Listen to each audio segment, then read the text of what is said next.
আমার মুসলমানের দলেরা, নবীর উম্মতের দলেরা, তাইলে আমার আল্লাহ পাক রব্বুল আলামিনের ওই রাসূলের প্রতি আমাদের সবার ঈমানটা পরিপূর্ণ, কথা বলেন না ঠিক না বেঠিক? আমার নবীর উম্মতের দলেরা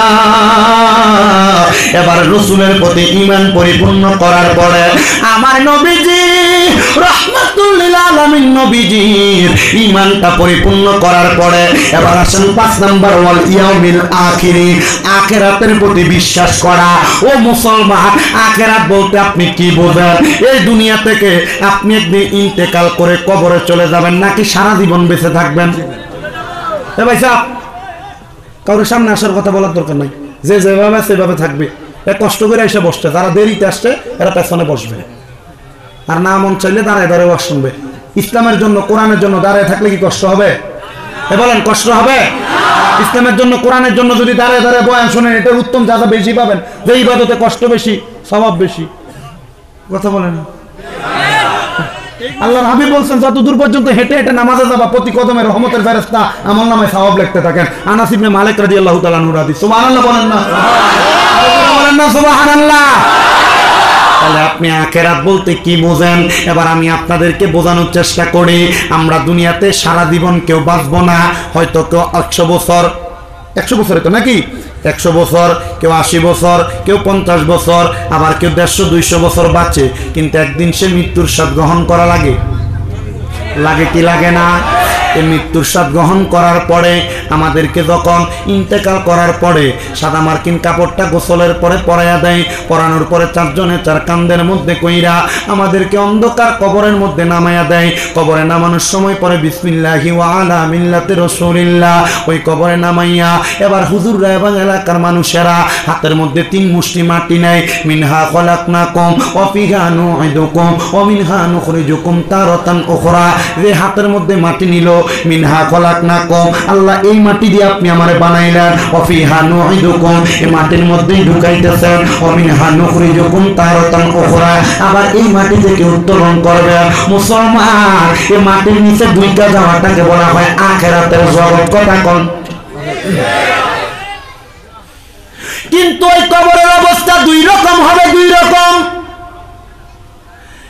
মুমিনের জন্য এক রকম, আর বেঈমানের জন্য আরেক রকম। মুসলমান, এবার আপনারা বলেন, মুমিনের জন্য কবর হবে ভালো, আর বেঈমানের জন্য কবর হবে বড় খারাপ, বড় কষ্টদায়ক।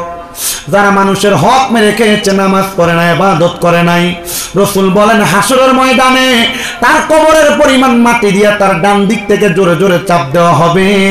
যেই ব্যক্তি মানুষের পরে সম্পদ হরণ করেছে, মানুষের টাকা মেরে খেয়েছে, মানুষের জায়গা জমি দখল করে খেয়েছে, তার ডান দিক থেকে এমন ভাবে চাপ দেওয়া হবে, ওই ডান দিকের পাঁজরের হাড্ডিগুলা ভেঙে ওই বান্দার ডান দিক দিয়ে বের হবে, আর বাম দিকের পাঁজরের হাড্ডিগুলা ভেঙে বান্দার ডান দিক দিয়ে বের হবে।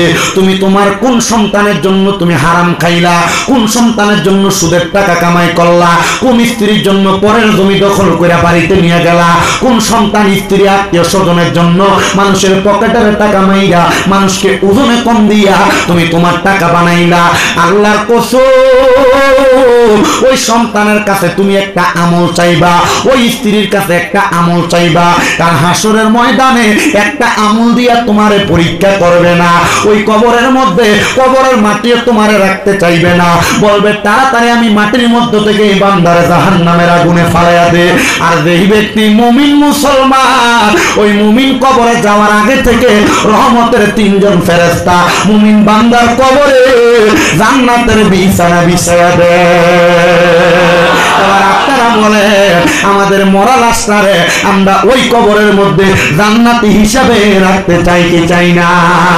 এবার আমি এটাকে সুরে সুরে একটা গজল লিখছি। আমার জায়গা হবে নি আমার মরা লাশের লাইগা, মসজিদের পাশে আমার মসজিদের পাশে আমার কবর দিও, কইরাই আমার জায়গা হবে নি, আমার জায়গা হবে মরা লাশের লাইগা, মসজিদের পাশে আমার কবর দিও, কইরাই আমার জায়গা। তবে ভাই সাহেব, শর্ত হইল যদি আপনি সুদ খান হারাম খান, পরের টাকা মাইরা খান, জমি দখল করে খান, ওজনে কম দিয়া খান। আরে মসজিদের পাশে না জান্নাতুল বাকির ভিতরে নিয়ে কবর দিল, ফিডা কি কম না বেশি? এজন্য মরণের আগে চিন্তা করবেন আর হিসাব করবেন যে আপনি আমলটা কি করছেন। আমলটা যদি ভালো হয়, যদি আপনারে গাঙ্গের পারে নিয়ে কবর দেয়, এই গাঙ্গের পাড়ের কবরটাও জান্নাত হয়ে যাবে। এজন্য আশেক আমি এটা লিখছি, আমার জায়গা হবে নি আমার মরা লাশের লাইগা, মসজিদের পাশে আমার মসজিদের কবরে দিও কইরাই আমার জায়গা হবে নি। এলাকাবাসী রে আমি তোমরার ছেলে সন্তান কয়দিনের লাগিয়া, মরার পরে সবাই আমায় যাবে রে ভুলিয়া, কষ্ট হইলে 3.5 হাত মাটি দিও খুইরাই আমার জায়গা হবে নি, আমার জায়গা হবে নি আমার মরা লাশের লাইগা, মসজিদের পাশে আমার মসজিদের পাশে কবর দিও কইরাই আমার জায়গা হবে নি। এলাকাবাসী রে আমি তোমরার ছেলে সন্তান কয়দিনের লাগিয়া, এলাকাবাসী রে আমি যেদিন যাব মারা দুনিয়া ছাড়িয়া, রঙিন জামা কাপড় সবই নিবে রে খুলিয়া, সাদা মার্কিন কাপড় আমায় সাদা মাই সাদা মার্কিন মাই দিও রে পরাইয়া, আমার জায়গা হবে নি আমার জায়গা হবে নি, আমার মরা লাশের লাইগা, মসজিদের পাশে মসজিদের পাশে আমার কবর দিও কইরাই আমার জায়গা হবে নি। জগৎবাসী রে আমি যেদিন যাব মারা দুনিয়া ছাড়িয়া, ভাই বন্ধু আত্মীয় স্বজন যাবে রে ভুলিয়া। মনে রাখবে? মনে রাখে? রাখে না তো মনে বলে রাখবে। ওই একটা মুরব্বীর দিকে বলে আপনি আপনার বাপের কবরটা চিনেন কিনা? হুজুর কবর দিছে এই কবরস্থানে জানি, কিন্তু কবর কোনটা চিনি না। কথা বলে না কেন? জগৎবাসী রে আমি যেদিন যাব চইলা দুনিয়া ছাড়িয়া, ভাই বন্ধু আত্মীয় স্বজন যাবে রে ভুলিয়া, তোমরা দুয়ার মাঝে শরীক রাখিও করিয়া, আমার জায়গা হবে নি আমার জায়গা হবে নি, আমার লাইগা মসজিদের পাশে আমার মসজিদের পাশে কবর দিও কইরাই আমার। এ আমার গাংপার এলাকার যুবক, এ ভারতের আসাম রাজ্যের হাইলাকান্দি গাংপার এলাকার বাবারা, তাইলে ওই আখিরাতের মধ্যে আপনার আমার বড় হিসাব নিকাশ করা হবে। ওই আখিরাতের মধ্যে যাওয়ার আগে, কবরের জগতে যাওয়ার আগে আপনারা বলেন আমাদেরকে ভালো ভালো আমল করার দরকার আছে না নাই? আর এই দুনিয়ার মধ্যে সবচাইতে ভালো আমলের মধ্যে উত্তম আমল হইল আমার আল্লাহর ইবাদত নামাজ আদায় করা।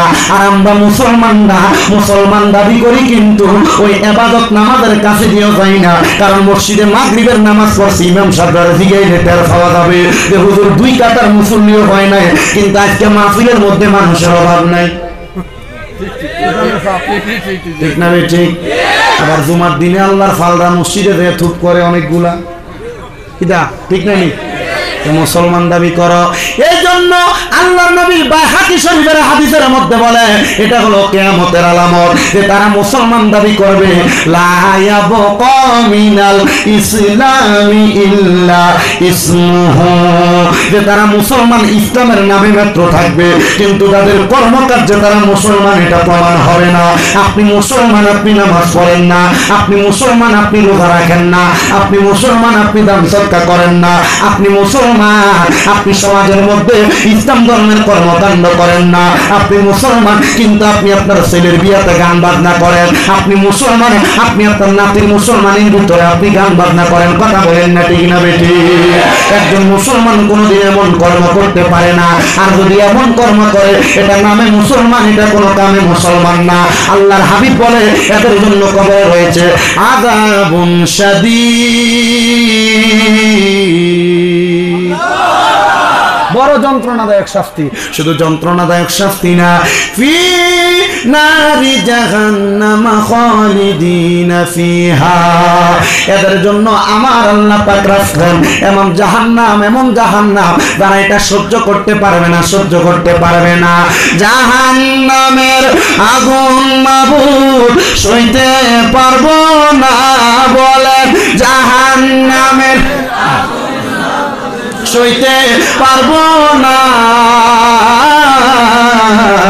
দুনিয়াতে নাও কান্দাইয়া আখেরে কান্দাইও না।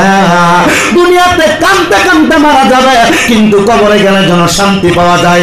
এই জন্য আশেক বলে জাহান্নামের আগুন মাবুদ সইতে পারবো না, বলেন জাহান্নামের আগুন সইতে দুনিয়াতে নাও কান্দাইয়া আখেরে কান্দাইও না। দুনিয়াতে কান্দাইও না। ও মুসলমান, ও নবীর উম্মতের দল, এবার আপনাদের বিবেকের কাছে ছেড়ে দিলাম। আপনারা আখিরাতের জন্য কি প্রস্তুত করেছেন, আখিরাতের জন্য কি রেডি করে রেখেছেন? আপনারা নিজের বিবেককে শুধু প্রশ্ন করবেন, আখিরাতের জন্য আপনি সব কিছু প্রস্তুত করতে পারছেন কি পারছেন না? আর 4 নাম্বার হইল, শোনো মুসল, 5 নাম্বারের পরে 6 নাম্বার হইল ওয়াল ইয়াউমিল আখিরি ওয়াল কদরি খাইরিহি ওয়া শাররিহি। এই 6 নাম্বার হইল তকদিরের ভালো এবং মন্দের প্রতি বিশ্বাস করা। একবারে স্বাভাবিকভাবে আমি আপনাদেরকে বোঝাইয়া দেই। আমার ডান পাশে যিনি বসে আছেন ভাইজান নাম আনোয়ার হোসেন লস্কর। আব্বা আপনার নাম?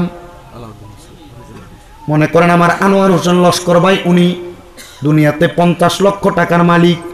বললাম বেশি মালিক আর কি, এটা বোঝা যাচ্ছে। আর দেখি হ্যাঁ না, আমি তোমার কাছে চাইতাম না বউ, মনে করছে চাই মোহর লাগিয়ে কয় কম চাই, আমি তোমার কাছে চাইতাম আইছি নি ভাই। আল্লাহ যেন কবুল করে। জোরে বলেন আমিন, জোরে বলেন আমিন। চাওয়া লাগতো না, আপনারা দোয়ার বরকতে। আমার ভাইরা মাহফিলের যে হাদিয়া দেয় নানি, আপনার দোয়ায় আমার কুমিল্লাতে বাংলাদেশের 6টা মাদ্রাসা, 6টা। আসতে বললেন মারহাবা, আসতে বললেন, জোরে বলেন মারহাবা। মাদ্রাসাগুলোতে কোরআনে হাফেজ হয়, শুধু একটাতে 375 জন ছাত্রছাত্রী আছে, শুধু একটাতে। আমি 375 জন লই আমার রাস্তায় নামলে এমনি ঘোরা হবে। আল্লাহ যেন কবুল করে। জোরে বলেন আমিন, জোরে বলেন আমিন। এ মুসল কথা যেটা বলতে লাগছিলাম শেষ করি। মনে করেন আমার ভাই 50 লাখ টাকার মালিক,